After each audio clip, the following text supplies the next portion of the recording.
All right. I know I just finished shooting 5 minutes or more. I just finished shooting 5 minutes or more with Pastor, and I was actually going to shoot this video a little bit later today. But then I realized, man, I've got all this. It's already set up. It's already here. Why wait? Now I know some of you may have already signed off of YouTube or Facebook, and so may not watch it live. But it's at least here for you to come back to, and to excuse me, to at least look at. I wanted to give you a quick update on where we are as far as Pioneer is concerned, and COVID-19 and reopening and all of those kinds of things. So, as many of you know, we're in a unique situation in that at this point, churches are able to open up with 25 or more people. Sounds great, wonderful. I believe that there is a biblical um, both example and even mandate to assemble. When you look in the Bible, there are a couple of words that are associated with the church. One is ecclesia. Ecclesia is the name for what is the Greek word for church. That's a called out, but it's a called out assembly. It's a people that assemble together that go out. But we're also there are times in the Bible where the Bible tells us to engage in what is the Greek word is koinonia, and that is the idea of fellowship. And so it is true. It is very true that the church is not a building. A church is a people. But one of the things that those people have been called to do, and well, now I would even say mandated to do, is to assemble together. We also, again, like I said, we also see that by way of example in the book of Acts. In the early church, they would meet together often. We're encouraged in the book of Hebrews not to forsake the assembling of ourselves together.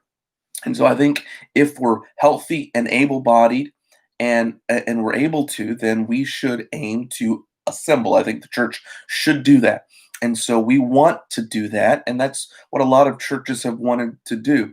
I don't agree with people that have pushed and forced just because, and have done it flippantly, acting as if there's nothing to worry about and there's zero issues.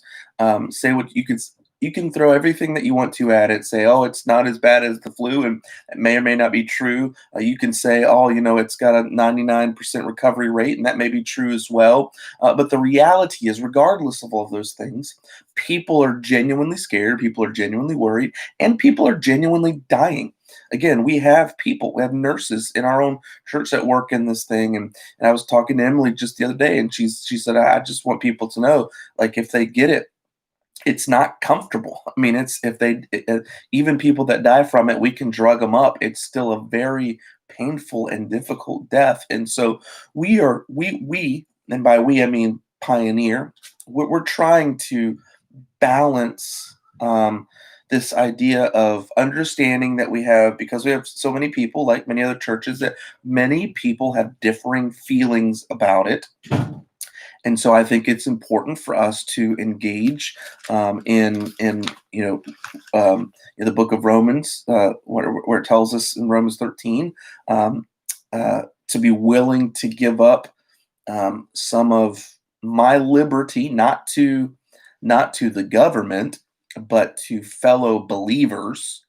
So some people are like, I'm not going to do anything. I don't. Well, we have to set up some things for our church for proper reentry, and so we're trying to balance that. That's what I'm saying. We're not rushing into it and not having things balanced and properly prepared, so that the most amount of people can feel comfortable coming together to worship, and having things set up properly so that we can still do live stream, but also know the number of people we can have to meet together, and all of the precautions and protocols in place. And you may think that they're unnecessary. That's fine. But there are people that won't come unless those are in place. And we have to take those into consideration as well. And also different guidelines to make it, we want to make it as good as possible and as healthy as possible. And so we're trying to manage those things. One of those things that I've already even considered changing in the beginning in our phases, I said that we would have no greeters, and my intention behind that is we wouldn't have anybody there handing things out and shaking hands and speaking and all of those kinds of things. I'm probably going to make an adjustment to that, in that we will have greeters. Not so much to do all of those things, but actually they're going to play the part of doormen, so that we just have one person who's opening and closing the doors rather than everybody else who's coming in, opening and closing the doors. And so I want you to know that we're still working through all of the details of some of these things. And as I made mention of just briefly during our Thursday game night, and many of you don't watch that, and so you may be able to come back and see this, is that just on Thursday, about an hour and a half before we went online for family night, the city of Wilsonville put out a news release that they're going to begin opening city buildings beginning June 8th. Now, I'll be honest, that disappointed me quite a bit, because up to this point they were closed through May 31st, and I was hoping that they would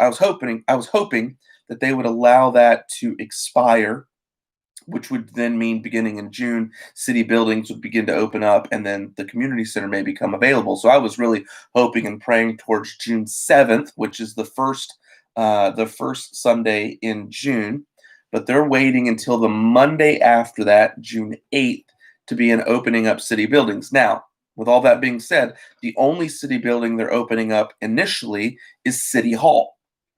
And then they're going to, after that, they're going to begin opening up beyond that.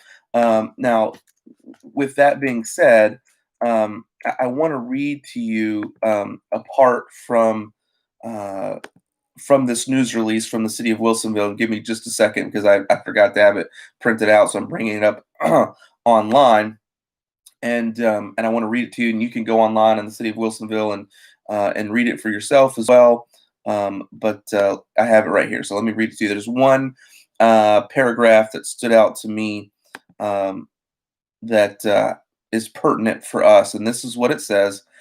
It's actually two paragraphs. I'm going to read the paragraph before it and then the paragraph. It says, re-entry efforts are being guided by the city's facility re-entry and control plan, an exhaustive blueprint developed by emergency operations managers to identify and place administrative controls, engineering controls, and personal protective equipment to minimize the risk of COVID-19 transmission at city facilities.